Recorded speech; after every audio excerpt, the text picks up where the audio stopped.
ಕ್ಷೇತ್ರದ ಹಿರಿ ಜೀವಗಳು ಭದ್ರವಾಗಿದ್ರೆ ಆ ಕ್ಷೇತ್ರದ ಶಾಸಕರು ಬಂಗಾರದಂತಹ ಶಾಸಕರು.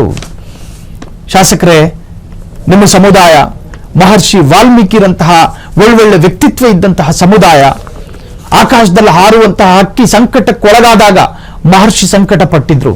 ಆ ತರಹದ್ದೊಂದು ಸಮುದಾಯದ ಶಾಸಕರಾಗಿ ಆ ಅಜ್ಜಿಯ ಕಣ್ಣೀರು ಒರೆಸುವಂತಹ ಪ್ರಯತ್ನಗಳು ಇವತ್ತು ಕಂಪ್ಲೇಂಟ್ ಬಾಕ್ಸ್ ಮಾಡಬೇಕಾದ ಅನಿವಾರ್ಯತೆ ಇದೆ. ಕಾರಣ ಸಂಬಂಧಪಟ್ಟವರು ಅಲರ್ಟ್ ಆಗಲಿಲ್ಲ, ಸಂಬಂಧಪಟ್ಟಂತಹ ಇಲಾಖೆ ಇನ್ಸ್ಟೆಂಟ್ ಆಗಿ ಸ್ಪಂದನೆ ಮಾಡಲಿಲ್ಲ. ಸ್ಪಂದನೆ ಮಾಡಿದ್ರಿ ಎಲ್ಲ ಮುಗಿದಾದ ನಂತರ, ಆದ್ರೆ ಇನ್ಸ್ಟೆಂಟ್ ಸ್ಪಂದನೆಗಳಾಗಬೇಕು.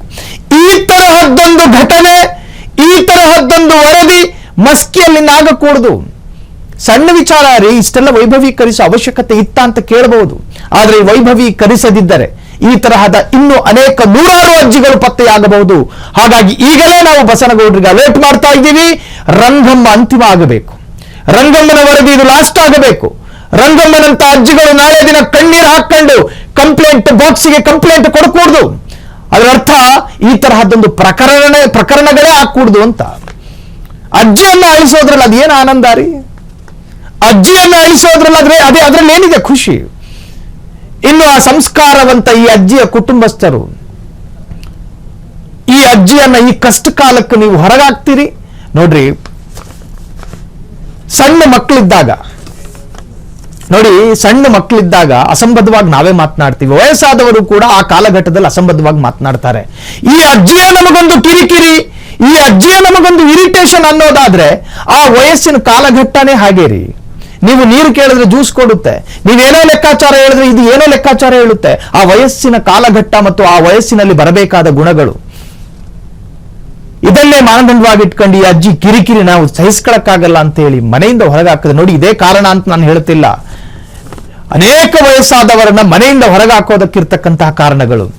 ಅಜ್ಜಿ ಏನೇನೋ ಮಾತನಾಡುತ್ತೆ, ಮಕ್ಕಳಿಗೆಲ್ಲ ಕಿರಿಕಿರಿ ಮಾಡುತ್ತೆ. ಈ ಕಾರಣಕ್ಕೆ ಅನೇಕ ಅಜ್ಜಿಗಳನ್ನ ವೃದ್ಧಾಶ್ರಮಕ್ಕೆ ಕಳುಹಿಸಿಕೊಟ್ಟಿರ್ತಕ್ಕಂಥ ವರದಿಗಳನ್ನು ಓದಿದ್ದೀವಿ.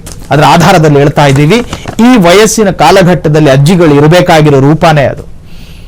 ಅಜ್ಜಿಗಳಿಲ್ಲದ ಮನೆ ಸ್ಮಶಾನಕ್ಕೆ ಸಮಾನ. ಸೊ ರಂಗಮ್ಮನ ಪಾಲಿಗೆ ಬದುಕೆ ಸಾವಿಗಿಂತ ಭಯಾನಕವಾಗಿದೆ. 45 ಡಿಗ್ರಿ ಈ ಉರಿ ಬಿಸಿಲಲ್ಲಿ ನೀವು ನಿಂತ್ಕೊಳ್ಳಿ. ಬಸನಗೌಡ್ರನ್ನೇ ನಿಲ್ಲಿಸೋಣ ಬೇಕಾದ್ರೆ. ಉರಿ ಬಿಸಿಲಲ್ಲಿ ಕಾದ ಕುರುಮೆ ಕೈ ಹಾಕದಂಗಾಗುತ್ತೆ. ಆ ಕಪ್ಪಿಗಿರೋ ಕೂದಲೆಲ್ಲ ಬೆಳ್ಳಗಾಗುತ್ತೆ. ಆಮೇಲೆ ನೀವು ಈ ಬಿಸಿಲಲ್ಲಿ ನಿಂತ್ಕೊಂಡ್ರೆ ಅಜ್ಜಿ ನಿಲ್ಲಿಸ್ತಿದ್ದೀರಲ್ಲ ನೀವು ವರ್ಷಾನ್ಗಟ್ಲೆ. ಮಸ್ಕಿಯ ಶಾಸಕರು ಅಲರ್ಟ್ ಆಗಬೇಕು ತಕ್ಷಣ. ಫ್ರೀಡಂ ಟಿವಿಯ ಅತಿ ದೊಡ್ಡ ಬಿಗ್ ಇಂಪ್ಯಾಕ್ಟ್ ಇದು. ವೃದ್ಧೆಗೆ ಸಿಕ್ತು ಮನೆ. ರಾಯಚೂರಿನ ಮಸ್ಕಿಯ ವೃದ್ಧೆ ರಂಗಮ್ಮಗೆ ಮನೆ ಭಾಗ್ಯ. ಜಿಲ್ಲಾ ಪಂಚಾಯತ್ ಸಿಇಒ ಈಶ್ವರ ಕುಮಾರ್ ಕಾಂಗು ಭರವಸೆ ಕೊಟ್ಟರು. ಅಂಬೇಡ್ಕರ್ ವಸತಿ ಯೋಜನೆಯಲ್ಲಿ ಮನೆ ಕೊಡುವ ಭರವಸೆ ಕೊಟ್ಟಿದ್ದಾರೆ. ಅದಕ್ಕೆ ನಿಮ್ಮ ಕರ್ಣ ಬುಡಗಳೇ ಸಾಕ್ಷಿ. ಫ್ರೀಡಂ ಟಿವಿ ಕಂಪ್ಲೇಂಟ್ ಬಾಕ್ಸ್ ವರದಿಗೆ ಸ್ಪಂದಿಸಿದ ಸಿಇಒ ಈಗಾಗಲೇ ನಮ್ಮ ಅಧಿಕಾರಿಗಳು ಸ್ಥಳದಲ್ಲಿ ಪರಿಶೀಲನೆ ನಡೆಸಿದ್ದಾರೆ ಅಂತ ಹೇಳ್ತಾ ಇದ್ರು. ವೃದ್ಧೆ ರಂಗಮ್ಮಗೆ ಸೂಕ್ತ ಸೂರು ಕಲ್ಪಿಸೋದಕ್ಕೆ ತಹಶೀಲ್ದಾರ್ ಭರವಸೆ. ಕಂಪ್ಲೇಂಟ್ ಬಾಕ್ಸಿಗೆ ಸಿಕ್ಕ ಅತಿ ದೊಡ್ಡ ಜಯ ಅಲ್ವಾ ಇದು? ಅತಿ ದೊಡ್ಡ ಜಯ ಇದು. ರಂಗಮ್ಮನಿಗೆ ಇಷ್ಟು ಸಲೀಸಾಗಿ ಇನ್ಸ್ಟೆಂಟ್ ಆಗಿ ಸೂರು ಸಿಗುತ್ತೆ ಅನ್ನೋ ಕಲ್ಪನೆಯೂ ಕೂಡ ಅಲ್ಲಿನ ಯಾರೊಬ್ಬರಿಗೂ ಇರಲಿಲ್ಲ, ಸ್ಥಳೀಯರಿಗೆ. ಅದರ ಅರ್ಥ ನಾವು ಮಾಡಿದ್ದನ್ನ ಬಿಡ್ತಿರೋದಲ್ಲ. ಅಜ್ಜಿಯ ಸಂಕಟಕ್ಕೆ ಇನ್ಸ್ಟೆಂಟ್ ಆಗಿ ಸ್ಪಂದಿಸಿದ ಅಲ್ಲಿನ ಸಿಇಒಗೆ ನಾವು ಇಲ್ಲಿಂದಲೇ ಧನ್ಯವಾದವನ್ನು ಅರ್ಪಿಸ್ತಾ ಇದ್ದೀವಿ. ಅದು ನಿಮ್ಮ ಕರ್ತವ್ಯವೂ ಕೂಡ ಹೌದು. ಪಾಪ ರಂಗಮ್ಮನ ಆ ಮುಖದಲ್ಲಿರ್ತಕ್ಕಂತಹ ನಿರಪರಾಧಿತ್ವ ಮತ್ತು ಅಮಾಯಕತನ, ಈ ವಯಸ್ಸಲ್ಲೂ ಈ ಅಜ್ಜಿಗೆ ಈ ಬದುಕು ಬೇಕಿತ್ತ? ಅಲ್ಲಿನ ಸ್ಥಳೀಯರು ಸಾಕಷ್ಟು ಹೇಳ್ತಾ ಇದ್ರು ನಮ್ಮಲ್ಲಿ, ಈ ವಯಸ್ಸಿನ ಅಜ್ಜಿಗೆ ಈ ಕಾಲಘಟ್ಟದಲ್ಲಿ ಈ ತರಹದ್ದೊಂದು ನರಕದ ವಾತಾವರಣದಲ್ಲಿ ಬದುಕ ಅಂತ. ಈ ಉರಿ ಬಿಸಿಲಲ್ಲಿ ನಮಗೊಂದು 2 ನಿಮಿಷ ಬಿಸಿಲಲ್ಲಿ ನಿಂತ್ಕೊಳ್ಳಕ್ ಸಾಧ್ಯ ಇಲ್ಲ. ಅಂತಹದ್ರಲ್ಲಿ ವರ್ಷಾನುಗಟ್ಲೆ ಮನೆ ಇಲ್ಲದ ಮನೆಯಲ್ಲಿ ನೋಡಿ 2 ಗೋಡೆ ಇತ್ತು. ಆ ಗೋಡೆ ನಡುವೆ 3 ತಪ್ಪಲೆನೋ 3 ಪಾತ್ರೆನ ಇಟ್ಕೊಂಡು ಜೀವನ ಮಾಡ್ತಾ ಇತ್ತು.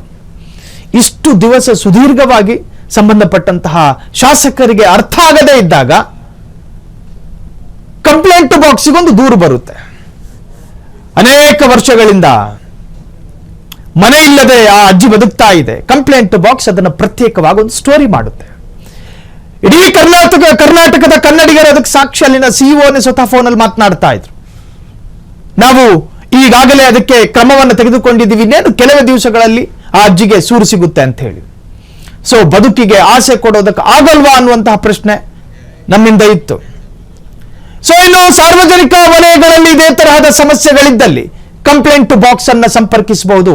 ಸೊ ಸ್ಕ್ರೀನ್ ನಲ್ಲಿ ಕಾಣಿಸ್ತಾ ಇರೋ ನಂಬರ್, ಆ ನಂಬರ್ಗೆ ನೀವು ವಾಟ್ಸಾಪ್ ಮಾಡಿ ನಿಮ್ಮಲ್ಲಿರ್ತಕ್ಕಂತಹ ಸಮಸ್ಯೆಗಳು, ಅದಕ್ಕೆ ಸಂಬಂಧಪಟ್ಟಂತಹ ದಾಖಲೆಗಳನ್ನ ಸಾಕ್ಷಿ ಸಮೇತ ವಾಟ್ಸಾಪ್ ನಂಬರಿಗೆ ಕಳುಹಿಸಿಕೊಟ್ರೆ, ಆ ನಂಬರ್ ನೀವು ಸ್ಕ್ರೀನ್ ಅಲ್ಲಿ ಗಮನಿಸ್ತಾ ಇದ್ದೀರಿ, 9686651049. ಇನ್ನು ನೀವು ಸಂಪರ್ಕಿಸಬೇಕಾದ ಫ್ರೀಡಂ ಟಿವಿಯ ಪ್ರಧಾನ ಕಚೇರಿ ಫ್ರೀಡಂ ಟಿವಿ ನಂಬರ್ 71/1, 6ನೇ ಮಹಡಿ, ಬ್ರಿಗೇಡ್ ಪ್ಲಾಜಾ, SG ರಸ್ತೆ, ಆನಂದರಾವ್ ಸರ್ಕಲ್ ಹತ್ತಿರ, ಗಾಂಧಿನಗರ, ಬೆಂಗಳೂರು. ಸೊ ಈ ಅಡ್ರೆಸ್ಸಿಗೂ ಕೂಡ ನೀವು ಬಂದು ಸಂಪರ್ಕಿಸಬಹುದು. ಜೊತೆಗೆ ನಾವು ಸ್ಕ್ರೀನ್ ನಲ್ಲಿ ಈಗಾಗಲೇ ರಿವೀಲ್ ಮಾಡಿದಂತಹ ನಂಬರ್ಗೂ ಕೂಡ ಸಾಕ್ಷಿ ಸಮೇತ ವಾಟ್ಸ್ಆಪ್ ಮಾಡಬಹುದು. ಕ್ಷಣ ಕ್ಷಣದ ಸುದ್ದಿಗಳಿಗಾಗಿ ಫ್ರೀಡಂ ಟಿವಿ ಸಬ್ಸ್ಕ್ರೈಬ್ ಮಾಡಿ, ಲೈಕ್ ಮಾಡಿ ಹಾಗೂ ಫಾಲೋ ಮಾಡಿ. ಹೊಸ ಸುದ್ದಿಗಳ ನೋಟಿಫಿಕೇಶನ್ಗಾಗಿ ಬೆಲ್ ಐಕಾನ್ ಮೇಲೆ ಕ್ಲಿಕ್ ಮಾಡಿ.